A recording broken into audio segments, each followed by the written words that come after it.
समर्थ सद्गुरू श्री गजानन महाराज की जय. नमस्कार मंडळी. आषाढी अमावस्येला दीपपूजन का करतात माहिती आहे का? या दिवशी घरातील सर्व दिवे स्वच्छ धुवून त्यांची हळद, कुंकू, अक्षता आणि फुलांनी पूजा केली जाते. तूप किंवा तिळाच्या तेलाचा दिवा लावून भगवान श्री विष्णू, माता लक्ष्मी आणि आपल्या कुलदेवतांची प्रार्थना केली जाते.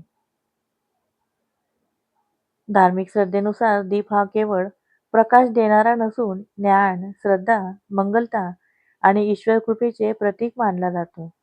म्हणूनच आषाढी अमावस्येला श्रद्धेने दीपपूजन केल्याने घरात सुख, शांती, समृद्धी आणि सकारात्मक ऊर्जा नांदते, अशी लोकपरंपरा आहे.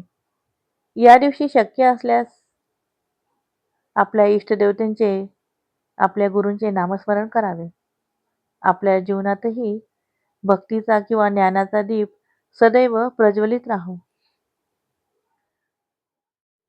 याविषयी अजून जाणून घ्यायचे असल्यास या संपूर्ण व्हिडिओची लिंक मी डिस्क्रिप्शन बॉक्समध्ये टाकलेली आहे. तर सर्वांनी नक्की पहा आणि व्हिडिओ आवडला असेल तर चॅनलला लाईक, शेअर, सबस्क्राईब करायला विसरू नका. कमेंटमध्ये गणगण गणात बोते लिहायला विसरू नका. धन्यवाद.